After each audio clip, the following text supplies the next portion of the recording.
here this weekend, or your street car, modern car, old car, whatever it is, bikes, boats, farm machinery, the whole lot, but they've got an olive oil. Call them. They'll answer your call. Got the good oil. And see what they say. That'd make a lot of sense when you think about it. Latest trend in cooking nowadays is these air fryer type of things where you don't need a whole bucket full of oil. You just dip in a couple of teaspoons full. Just put a bit of HPR 30 in there and one of their hallmark engine oils. Go for the thicker blends during winter, of course, when you want to keep it all nice and warm. Good to have their support and great also from the HRCA's point of view to have the support of the ARDC. Absolutely. In running this meeting. Obviously, I was about to say they live the dream, but they've just taken us back to the track. Yeah, it's a couple of the retirement sets around on the back part of the circuit. Trying to see if we can grab one of those. It looks like Bruce Taylor, one of them there, Charles, in his Tiger or Tiger, depending on which definition of the dictionary you want to use, and can't quite grab that number of the blue and white car behind him. It's 82, as we just got a close-up on that, thanks to our camera guys there. That's Ron Coworth in his 84 Cheetah. Now, he managed to get fairly close at the end of the race. I did notice that on our timing board. So. Well, they must have timed their fuel to last the race, and it did last the race. It just didn't last back to the pit area. I'd say that'd be about right, mate. Yeah. It was one of the sector marshals earlier on said to me, "Oh, that Tirana, the Tirana that's probably coming out in the next Group N race here that won the race. Apparently he didn't finish the race yesterday because he ran out of fuel as he was coming down the main straight, and so he obviously put 21 litres in this time and not 20." Yeah, disappointment, and that was the one I think we were talking about. Why didn't you get out and push like we saw at Doug Shivers at Bathurst so many moons ago? Great race, though, from Group N coming away, ladies and gents. This will be their final round for the weekend as well. We are getting very close to the blunt end of the day, and we really appreciate you staying with us and enjoying the first of the Sydney Retro Speedfest here. Turning back the clock to the golden age of racing is our catchphrase, and a great little program that's been put together. And Peter Schell, the Sydney Retro Speedfest committee, doing his blurb at the front about that. And he's absolutely spot on in saying that so many icons of these past racing years are here for the first time under the one umbrella. HSRCA, we've got meetings we've talked about in September at Wakefield Park, and the Tasman Revival meeting, open wheel races and sports cars.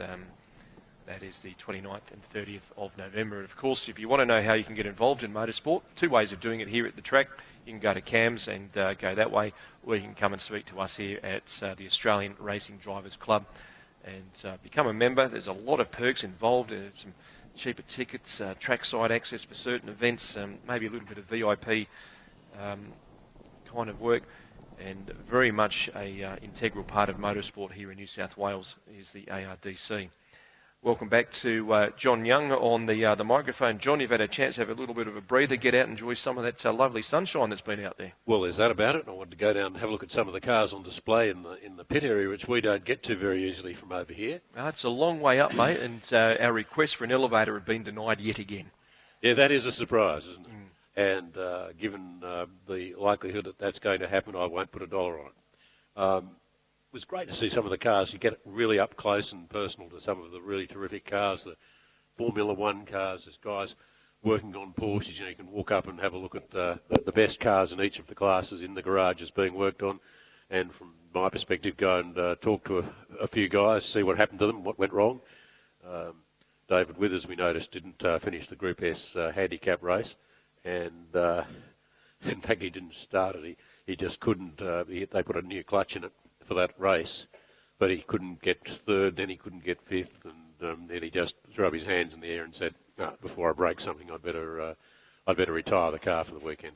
Yeah, gearboxes are wonderful things when they work the way that they're designed to, and when they don't, just forget it. Well, for some reason, when they put the new clutch in, something hasn't quite spoken to something else, and it's just not quite working. So he's given it away for the day. I just saw the car leaving on the back of a transporter, in fact.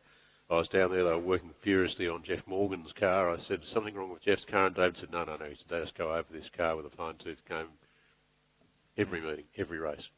So that's what it takes to have the quickest car out there.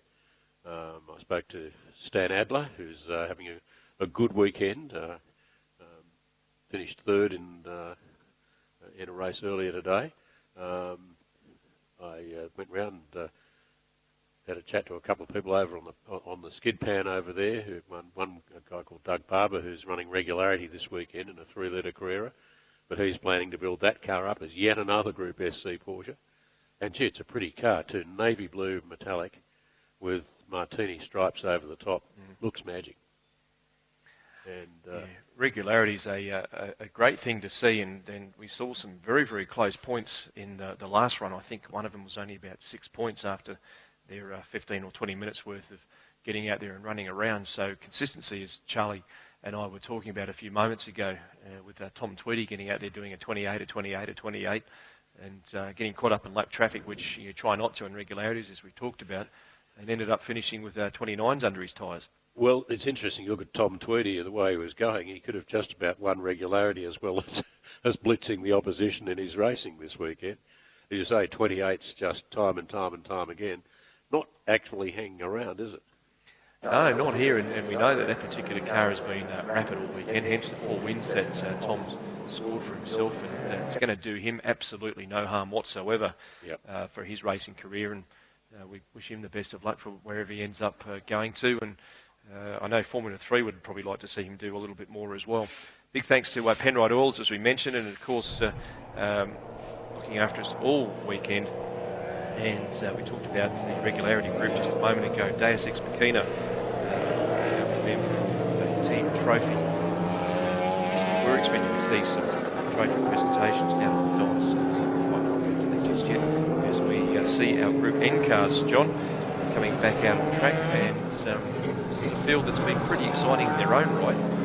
Haven't quite given us the excitement level that we expect from them, because they've had battles within battles within battles. Well, the good thing you say, excitement in Group N. In the past, that often meant rubbing of panels and shots of different barge. But the racing has been clean, it's been tight, and there've been some very good results. And one of those people who really has had good results is John Wright from Kangaroo Valley in New South Wales in the white XU1 Tirana. He had a win this morning. He had a third yesterday afternoon as he coasted across the finish line. Poor world never lived that down, really. He had a win a few weeks ago at Wakefield as well, so he's obviously really got on top of that XU1 now. Got one of our many historic commentators up here. He's actually been out this weekend doing photography. We just might invite him to jump on the mic with us as we get our cars ready to come down and grid up. This is a gentleman who knows a little bit about historic racing, goes down to Phillip Island and misses out on the Top Gear Festival instead. Bruce Moxon, good afternoon, mate. You use gentleman and Bruce Moxon in the same conversation. I think that's a bit of an ask. Well, it was a $20 note you waved, so that was probably why. Cheap. How are you, mate? What's the other day been like for you outside doing some snapper work? That's been really good, now that there's some light. Compared to yesterday? To yesterday, the last 2 races yesterday, we were just about using torches and flash guns and... Later on in the afternoon, it would have been like that. Yeah. Photography by Braille. I saw a magazine like that once, I won't go into it. You're right. I must say I was wondering whether that last race would get run. As you know, I had to leave early yesterday, and I thought, will they actually get those guys out? But obviously they did. They did. Those guys at least have headlights. I'm a bit concerned about the last race today, which is the Formula V and Formula Ford. Yeah, I'm talking about Braille, a bit of touch and go in Formula Ford in the dark wouldn't be too flash, would it? Braille for them is all the bumps in the road, I think. Let's have a look at where we are, guys. We're just on 25 past 3, and we're into our Group N event, which according to the program was scheduled for 3 o'clock. So to come back to your point, Mox, about the Fords and the Vs, I think we should be okay light-wise, because we haven't got the cloud to cover the sun as we saw yesterday. There's an interesting... straight away in the warm-up lap. Straight away at coming onto the straight, car 94. Lex Pedersen in the lovely 69 model Chevy Camaro just rotating on the warm-up lap. Well, he's certainly got his eyes on then, hasn't he? Trying hard on the warm-up lap. He's doing a Norm Beachy. I think, David Coulthard, I think, stuck a McLaren, wasn't it? Right into a wall, very solid. Many years ago at Indianapolis, Raoul Bosell had pole. It was a little bit damp. They're running around under yellow and creamed it into the wall and never started. DC did it at an F1 event on the warm-up. So if those guys can do it, similar like seeing Alain Prost spin on the first lap of practice a few years ago, if those guys can do it, we're all allowed to make mistakes. Just need to make mention, guys, of a site that would normally scare people. It's Norm Belutho out there in the 1969 Volvo 142S with a P plate on the back. Normally that'd give you the whoops, wouldn't it? What he should do is Araldite a bowler's hat to the parcel shelf. Hey, Volvos are cool. Scott McLaughlin's doing his best to make them cool these days. Oh, isn't he? Yeah, he's doing it. Yeah, Succeeding. even Robbie Dahlgren. Getting ready for a start now. The final race for the historic touring cars Group NB and NC. John Wright in the white XU1, number 85, start alongside Wayne Rogerson, the two-door RX270, Kennedy the Falcon, Harrison the yellow Mustang, who's had a couple of wins. Good start from Warren Wright, the white XU1 44, rocketed off the line. I think Mark Duque was already doing 40 mile an hour when the lights went out. You noticed that, didn't you? Anything that big moves, you're going to see it. Yeah. That is a big car. You'll believe a block of flats. Well, the front straight here is, as we know, a downward slope, and it's a pretty heavy car, so you had a bit of momentum first, I suppose, standing still. Gravity is not his friend. Yes. So turn 2 here, we looks like we have Wright leading in the XU1. Daniel Kennedy in the Falcon is up into second. Yellow with the pink bumpers, no missing that car. Rogerson back to third in the Mazda, then it's Harrison, the Mustang. Greg Schwenke, very good first part of that lap there. The white RX2, number 116, we'll keep an eye on him. Schwenke, there's a name from the dim, dark recesses of the past. I recall an Ian Schwenke racing touring cars back in the 70s, early 80s. That one back away in the book somewhere. I'll have to go and look that one up. I got nothing, but yeah, I just remember the name. But now, let's not make too much fun of Norm Belutho and the Volvo. Norm, as you were saying yesterday on commentary, has a long history of racing this mark of car, and it was a very successful rally car back in the day, the Volvo 142S. They're really pretty good thing, the old 142. If you look at them and compare them with some of the other cars of their era, they had a very good history, and I know that a couple of blokes I know are running a 144 in the Sydney-London at the moment, and they're still going and still going well. Yeah, well, the 142 came out before Volvos became terminally uncool. Yeah. They actually had round edges instead of square edges, didn't they? And the Amazon before that too, of course. So Wright leads from Kennedy, Rogerson, John Harrison on the charge in the yellow Mustang. Number 89 goes up the inside of Wayne Rogerson and up into third place. Black flag Daz, car number 54. Pedersen in the Camaro, the man who had the loop-de-loop on the warm-up lap. And here comes Wayne Rogerson having a look down the inside of Harrison coming into turn 2, but there's nothing doing there. Just wondering if Pedersen is receiving that black flag for perhaps starting in the wrong position. Don't quote me on this, but perhaps if you do, for some reason, fall out of order on the warm-up lap, I think you have to start from the rear of the grid. Now, perhaps Pedersen took his grid position where he finished the last race, so we'll have to wait and see what happens there. But he's definitely got a black flag, so he'll have to come in. On screen at the moment, car 146, Paul Tierney in the red XU1 Toronto. That's a regular competitor here in New South Wales historic events. Yeah, having a good battle there with Mark Lenstra, that very pretty little twin-cam Escort number 14. Graham Russell right up there too, and one of the sole minis in the field, I think, in fact, the number 13 machine, bright green. David Ridley was out there as well. Not many minis here this weekend, as many as you normally expect to see.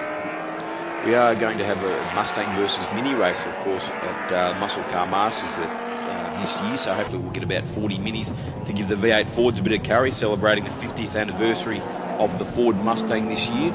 John Harrison certainly doing his bit to celebrate that, running very strongly in third place at the moment in the yellow machine, number 89. Going to outfit all the minis with a driver and a slingshot, so the old David and Goliath contest then.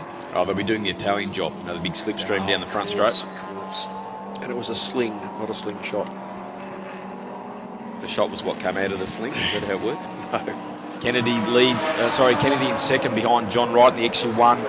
Then it's Harrison, Rogerson, Schwenke, Warren Wright, and the second of the XU1's 44. Then it's Duque, Alan Main, Bill Trengrove, Pedersen. He has that black flag hanging over his head, and Harvey Felton, that very rapid little Capri V6. Yeah, just watching the Swanky car, a bit of a burst of flame coming out of the exhaust as he changes gear, possibly running just a touch rich going down. Car 85 on screen. Right, this is the one that Charlie mentioned a few moments ago, running out of fuel earlier in the day. It's certainly looking pretty good at the moment. Hits the ripple strips, bounces his way across, does a bit of a oversteer there. The nose totally in opposite direction of where he wanted to go momentarily. John uses every centimetre of the track and then just a little bit more. He really has got that car on the limit, hasn't he? Doesn't take race drivers long to find out where the extra bits of track are, because we saw a little bit of extra tarmac go on with the recent improvements to the track, and already they're using it. Yeah, if it's not there, they'll find it and ask for it to be built, and that certainly seems to be the case with that right out at the front. On screen right now, number 63 Kennedy in the big Falcon lights the tyres on takeoff and throws out the anchors coming down into 15. He's got a similar sized Mustang right in his exhaust there, Mox. Yeah, look, John Harrison's dropped back. He was running second early on, wasn't he? And Kennedy's really made a good move. He was behind Rogerson. Rogerson's dropping back. I think Wayne's probably punching above his weight. The RX2, while being light, is not exactly over-endowed with power. The little... Looks like Pedersen, sorry there, Moxo. Pedersen looks like he's rotated the Camaro on the entrance to turn 15. Indeed he has. Whoops. So not having a good race is our Queensland friend there. Black flag, of course. Loop on the warm-up lap, now facing the wrong way on the entrance there to turn 15. He may have been distracted by somebody waving a black flag at him. There was no evidence that he was distracted by it.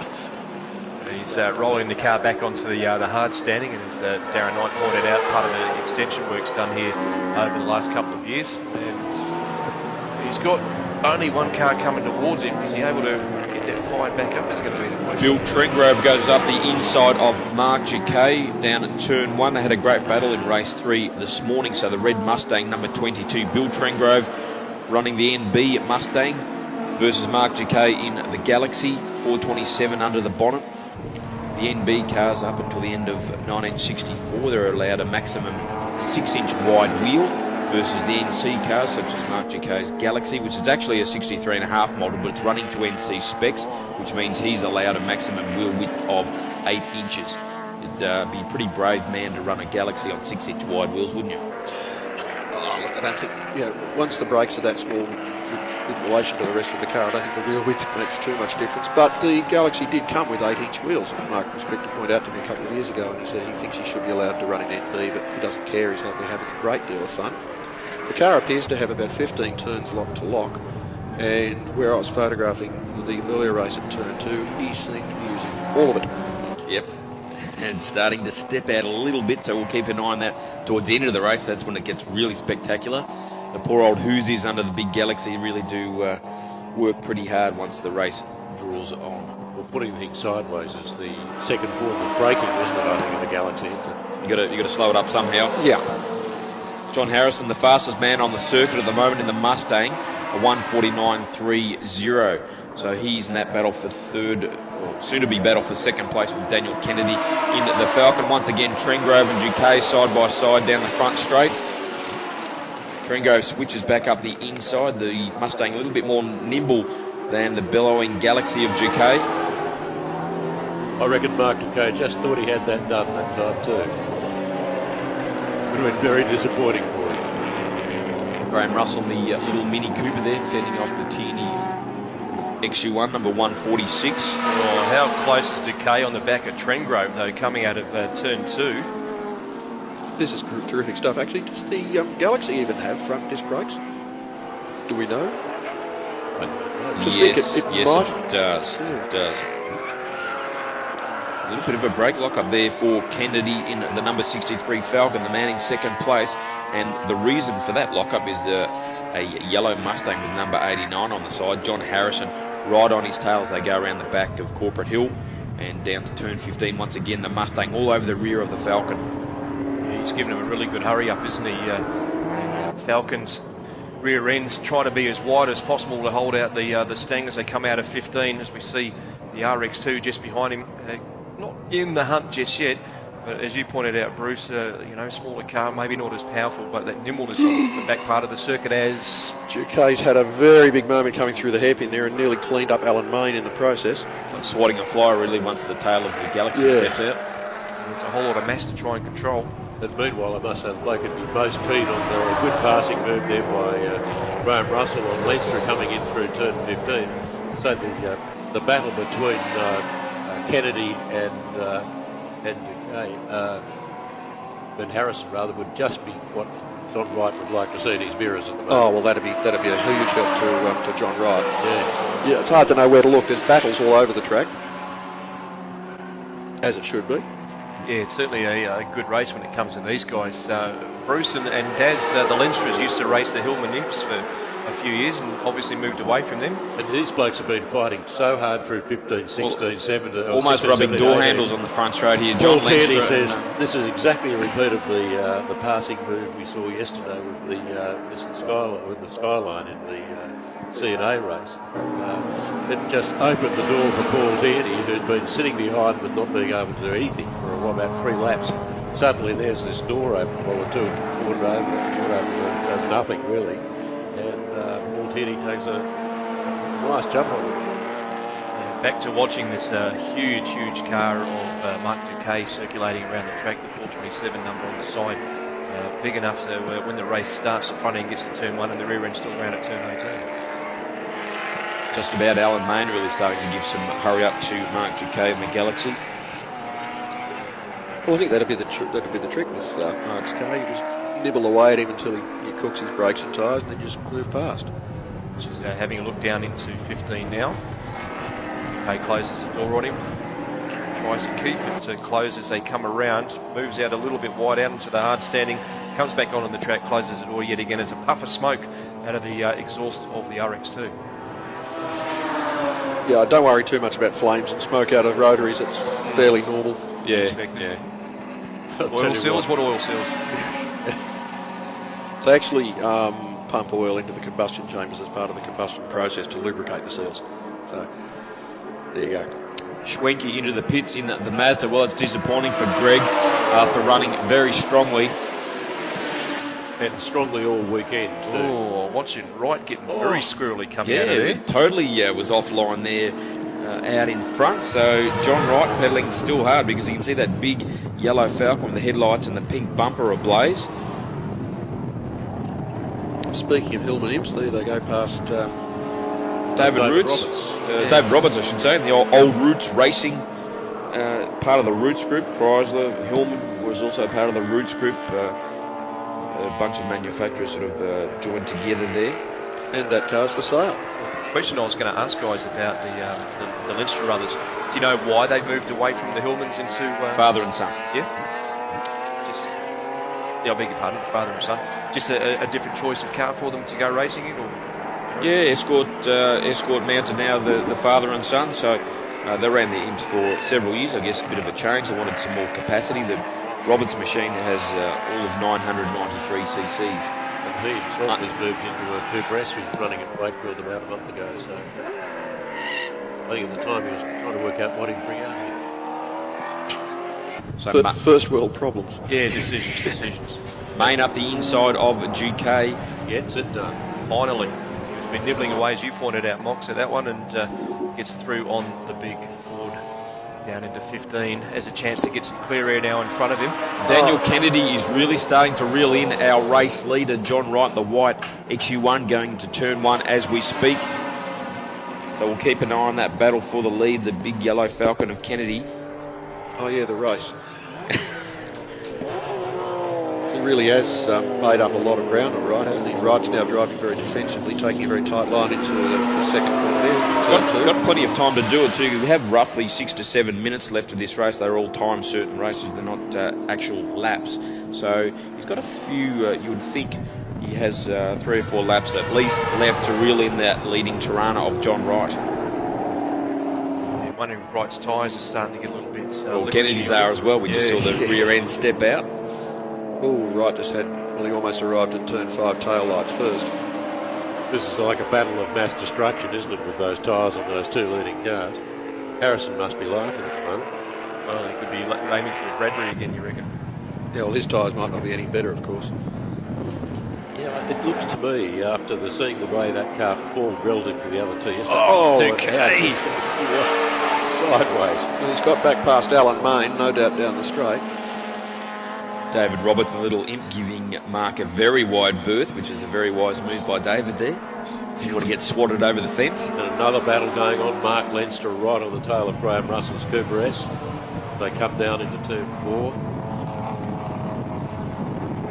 Graham Russell managing to hold them off at this stage.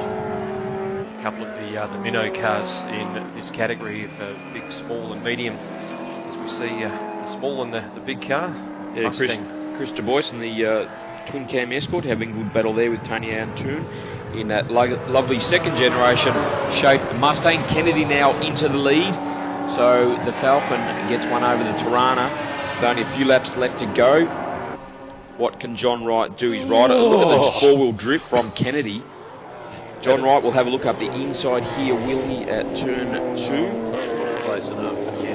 For those of you that didn't see that on the screens, that was around at turn 1, coming at full attack mode of both cars.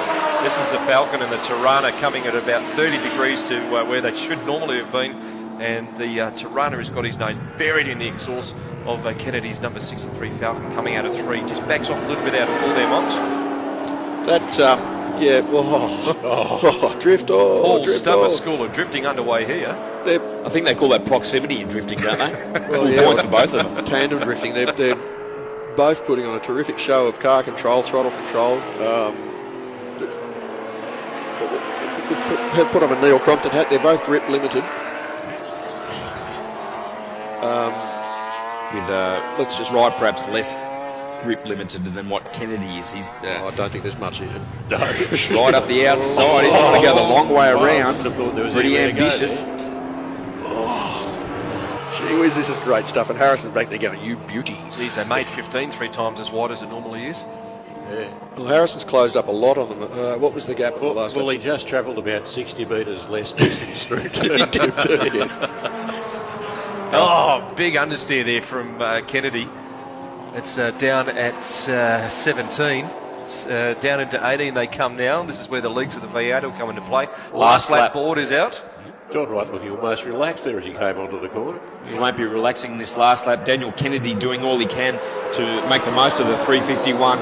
Cleveland under the bonnet as he tries to eke out a bit of a lead over John Wright, because he knows the Tirana will come back very strong the tighter parts of the track. And actually Harrison getting closer and closer to John Wright. Now John Wright dropped a fair bit back in that lane.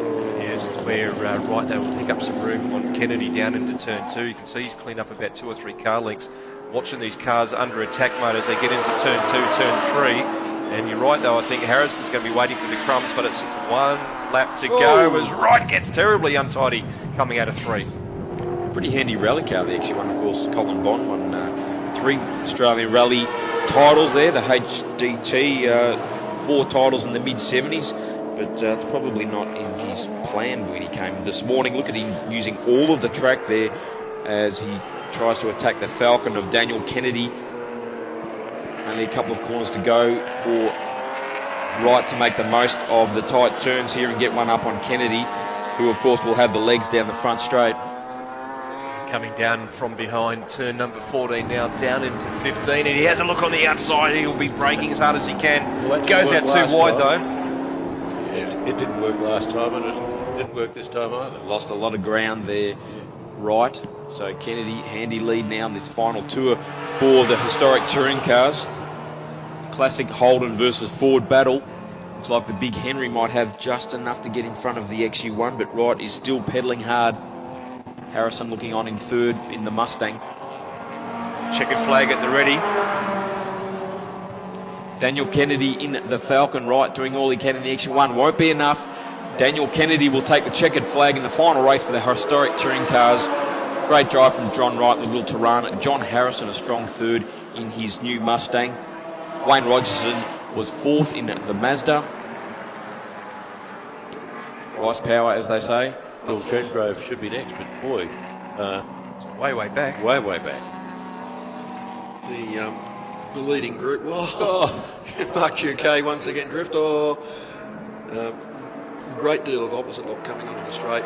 Tringrove beats home Warren Wright, the XU1. Then it's Alan Main and Mark Jacquet, probably the crowd favourite, I think we could say, guys, with that angle of attack at most corners in the big Galaxy.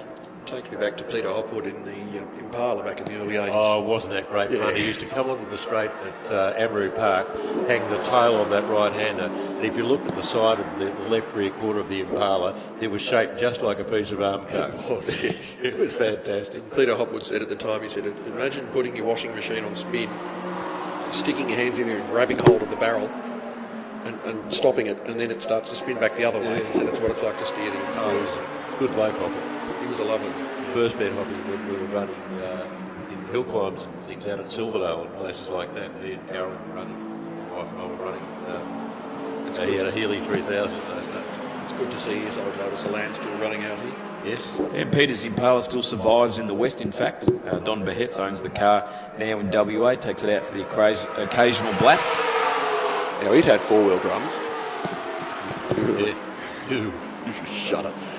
Well, that was the thing. He could just bounce it straight again on coming on. I don't know how the other quarter, that coming onto the straight at Amaru, every lap you could stand there.